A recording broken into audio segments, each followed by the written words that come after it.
Big shakeup in the RV industry is underway, and unfortunately, it might not be so great for the customer, in my opinion. Consumer Reports just confirmed it. The RV boom is officially dead. And millions of owners are about to regret every decision they made. Prices down, sales cut in half, entire towns losing the industry they depend on. And here's the part no one else will tell you. This collapse isn't just about vehicles, it's about the next wave of America's economy. Why did it happen now? Who's cashing in while everyone else loses? And what does it mean for you? Miss this video, and you'll miss the warning shot before it hits your job, your wallet, and your plans for the future. Consumer Reports alarm?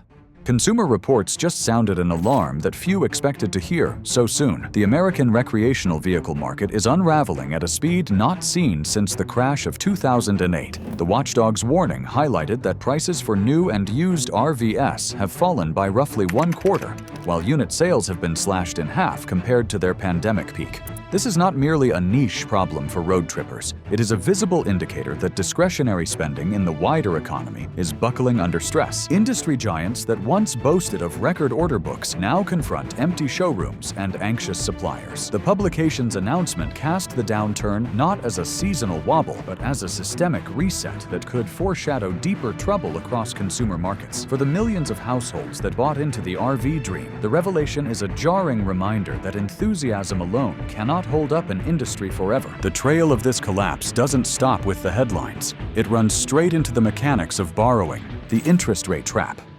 When Consumer Reports examined the crash, one factor stood out: the cost of money itself. Recreational vehicles are almost always purchased with long-term borrowing, often stretching from 10 to 20 years. In the current climate, annual percentage rates have hovered near 8%, transforming what once felt like an indulgent monthly splurge into a crushing obligation. A rig priced near $50,000 may translate into a monthly commitment that rivals a mortgage, forcing potential owners to think twice before signing. Unlike traditional automobiles, these units depreciate quickly, leaving buyers without the sense of security that comes from stable collateral. The rate environment, therefore, is acting as a wall rather than a hurdle. Industry veterans say that buyers who stroll through dealer lots are still charmed by the glossy interiors and high-tech fittings, but the arithmetic on the payment sheet ends the conversation before it begins. Once the payment math crushes the dream, the costs waiting after purchase begin to speak even louder. Fuel versus budget. Operating an RV has never been cheap. But in the current climate, the ongoing drain on household budgets has become impossible to ignore. A trip across state lines involves paying for gallons of gasoline or diesel that stretch far beyond the efficiency of any family sedan. Campground fees that once felt modest have escalated, especially in popular destinations where demand still runs high. Insurance premiums have risen steadily, adding yet another line to the ownership ledger. Even routine maintenance, from tires to roof seals, has become more expensive due to rising parts and labor costs. All these recurring expenses pile up into a steady bleed that undermines the romantic image of carefree travel. Owners who might have been willing to swallow higher purchase costs during the pandemic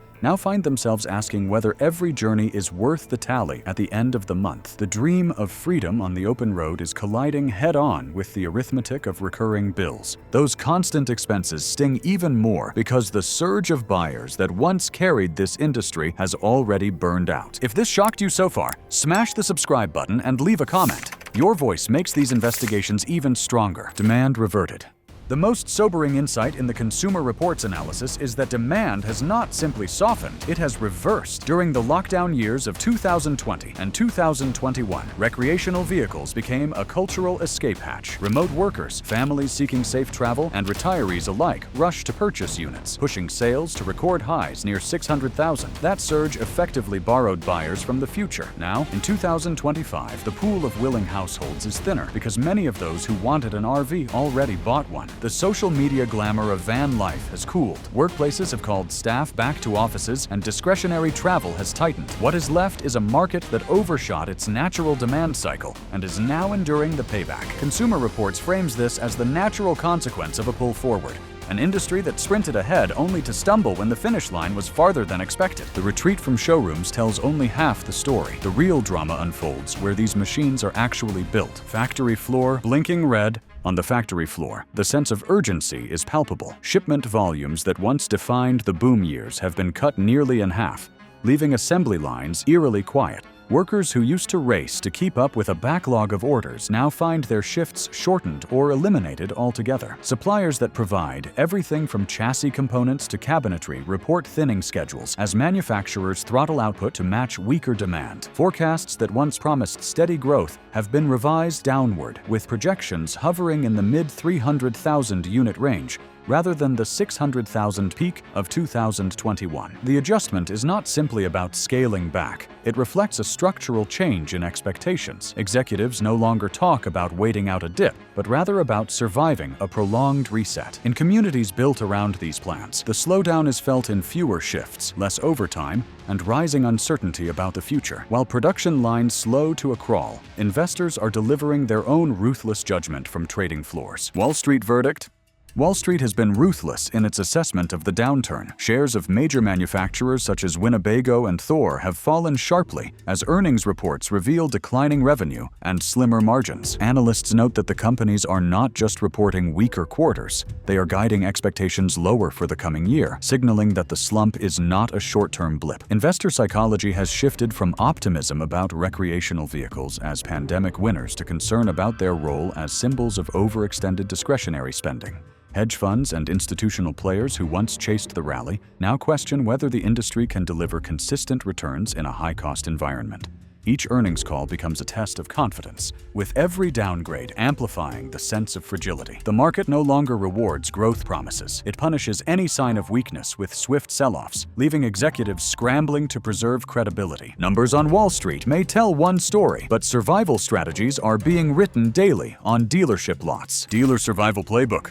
Dealers across the country are rewriting their business models to withstand the storm. With fewer buyers willing to commit to new units, showrooms increasingly highlight pre-owned inventory as the practical entry point for hesitant shoppers. Used sales provide a lifeline, turning what was once a secondary channel into a core business strategy. Service departments, often overlooked during the boom, are now central profit centers, with maintenance and repair work filling bays that might otherwise sit empty. Creative financial desks experiment with extended terms, bundled insurance, and loyalty incentives designed to keep prospects from walking away. The emphasis has shifted from moving high volumes of flashy new models to carefully curating a mix of affordable options and recurring service relationships. For many dealerships, survival hinges on treating each customer not as a one-time buyer, but as a long-term account that can generate steady revenue streams even in lean years. Even with clever tactics on the ground, the industry faces a tougher question. What happens when innovation itself runs dry? Research and development on a diet. Projects that promised bold advances, ranging from lithium battery integration to fully off-grid power systems,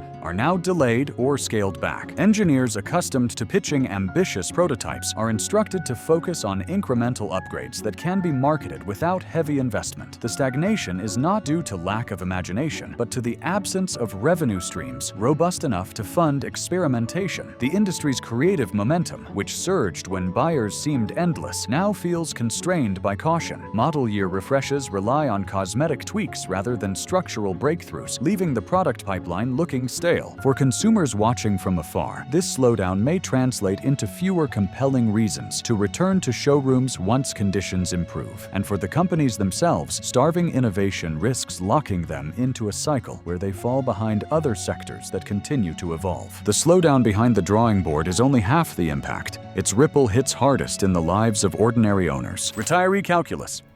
For decades, retirees represented the backbone of the recreational vehicle lifestyle. Many dreamed of spending their golden years exploring national parks or visiting grandchildren scattered across the country. On a fixed income, however, every dollar must be measured against variable costs. Insurance premiums, site fees, and maintenance bills steadily chip away at pensions or savings accounts. What once looked like a manageable monthly commitment can feel daunting when medical expenses or unexpected household repairs compete for the same limited funds. Some older couples still commit, arguing that the joy of mobility justifies the expense. Others step back, concluding that the dream does not match the reality of the spreadsheets. The choice is rarely simple because the decision blends financial caution with deeply personal aspirations. When retirees weigh whether the freedom of the open road is worth the trade-offs, they highlight the tension between lifestyle ambitions and fiscal discipline. While older buyers weigh every dollar, younger generations confront an entirely different kind of reckoning. Millennials and Gen Z. For many millennials and members of Generation Z, the appeal of recreational vehicles was wrapped in lifestyle branding. Social media feeds filled with images of sleek camper vans parked beside mountain lakes or desert vistas. Influencers portrayed mobile living as an accessible path to freedom, creativity, and self-expression. Yet beneath the glamour, affordability has proven elusive. Younger households often juggle multiple obligations, and even modestly priced Towabbles stretch budgets that are already fragile. In addition, the shift back to in-office expectations has undercut the work-from-anywhere fantasy that once made ownership attractive. The cultural mood has shifted. What was once portrayed as an adventure has begun to look, for many, like an expensive burden. Younger audiences still dream of the open road, but they increasingly sample it through rentals, weekend getaways, or digital escapism rather than full-fledged purchases. The gap between aspiration and reality is widening, forcing a reassessment of how sustainable the trend ever truly was. Beyond cultural dreams and social media hype lies a harsher reality: financial traps that refuse to loosen their grip. Negative equity ghost. Among the harshest consequences of the downturn is the specter of negative equity. Owners who bought units at peak prices now discover that the market value of their vehicles has fallen by 1/4 or more. When trade-in discussions reveal that a rig is worth less than the outstanding obligation, owners face a painful choice: keep paying for something they no longer want, or sell at a loss and bring cash to cover the shortfall. Online forums are filled with cautionary tales of families trying to offload oversized models only to realize they are financially underwater. Some attempt creative swaps or secondary loans, while others resign themselves to years of payments. The situation has transformed recreational vehicles from symbols of freedom into anchors of debt. This hidden weight haunts buyers long after the initial excitement fades, leaving them wary of ever entering the market again. Canary in the coal mine. The downturn in recreational vehicles has become more than an industry story. It is a signal for the wider economy. Economists often treat discretionary big-ticket purchases as leading indicators because they rely on optimism and surplus income. When such categories falter, the implication is that households are tightening belts across the board. The slump in recreational vehicles mirrors weakness in housing transactions, declining demand for sport utility equipment, and slower sales in other leisure sectors. Together, these shifts suggest that consumers are bracing for leaner times ahead. Policymakers and investors watch these patterns closely, interpreting them as harbingers of broader recessions. In that sense, the industry is not an isolated casualty, but a canary in the coal mine, warning of pressures spreading through the economy. What happens on dealer lots in Indiana or Arizona may tell us more about national confidence than abstract charts and forecasts. When personal finances unravel, the signal spreads outward, offering a grim preview of the wider economy. Manufacturers hedge the cycle. Manufacturers are responding to the downturn with a kind of quiet discipline that contrasts sharply with the exuberance of the boom years. Instead of pushing every unit they can build, they are throttling production to maintain pricing power and avoid flooding the market. Selective incentives are being deployed, not as across-the-board discounts, but as carefully targeted offers for models most at risk of clogging up distribution pipelines. This controlled release strategy is designed to preserve brand value while keeping factories running just enough to support their supply chains. Executives now talk less about maximizing growth and more about optimizing survival, emphasizing flexibility and lean operations. The goal is to stretch resources until conditions stabilize, while holding back just enough firepower to capitalize when confidence returns. It is a delicate balance, and missteps could either leave companies without inventory when demand rebounds or swamp them in unsold units if caution proves excessive. Those warning signs echo far beyond consumers, forcing manufacturers to rethink how they play the long game. Dealers as portfolio managers. Dealers no longer think of their lots simply as spaces to showcase recreational vehicles. They now view them as carefully curated balance sheets. Every unit sitting on asphalt represents capital that must be managed, rotated, or leveraged. The old model of stuffing lots with flashy new arrivals has given way to a measured mix of pre-owned bargains and selective new offerings, designed to appeal to different buyer segments. Used inventory, once treated as secondary, has become a hedge against uncertain demand, often generating faster turnover and healthier margins. Cash flow management is paramount, with many dealers timing purchases and sales to avoid overextending themselves in a slow season. Service and parts operations are folded into this portfolio approach, producing steady streams of revenue that balance the volatility of vehicle sales. The dealership has effectively become a miniature investment fund, where the assets happen to be motorhomes and towables rather than stocks or bonds. Strategies in the boardroom mean little without execution on the lot. where dealers must treat inventory like capital on a balance sheet. Politics, fuel, and the open road. Recreational vehicles exist at the crossroads of lifestyle and policy, and government decisions ripple through the industry in ways that buyers may not immediately see. Regional tax structures create disparities in operating costs between states, meaning a cross-country trip can feel dramatically different depending on where it begins. Tariffs on imported materials affect the price of components, quietly pushing manufacturers to adjust margins or redesign supply chains. Fuel policy, from refinery standards to environmental regulations, influences the price at the pump and therefore the cost of every journey. Washington debates about infrastructure spending or environmental mandates can tilt the playing field toward either expansion or contraction in future years. For the industry, these policy levers are as impactful as consumer sentiment, shaping the economics of travel and production alike. Stakeholders understand that survival depends not only on what they do in boardrooms, but also on what lawmakers decide in committee rooms. Even the sharpest dealer playbook can be overturned by forces outside the market, shaped in capitals and fueled by regulation. What consumers and investors do next? For consumers, the smartest move in this climate is patience and vigilance. Prospective buyers should study market data carefully, negotiate assertively, and consider whether a towable unit might provide the same freedom at a fraction of the cost of a motorized model. Rentals and seasonal ownership can offer the experience without the long-term commitment, allowing households to test whether the lifestyle truly fits. For current owners, focusing on maintenance and preserving value is critical while waiting for conditions to stabilize. Investors, meanwhile, should resist the urge to chase quick rebounds. Balance sheet strength, operational discipline, and market share gains matter more than flashy growth promises. Companies that demonstrate careful management now are best positioned for a healthier future when the cycle turns. The message for both groups is the same: resist panic, act deliberately, and recognize that downturns are temporary, but decisions made in haste can last for decades. And with that, the story of the crash turns outward, reminding us that what happens on the open road often mirrors the journey of the entire economy. Thanks for watching. If this opened your eyes, subscribe now, like the video, and share it. Stay alert, because the next collapse is already coming.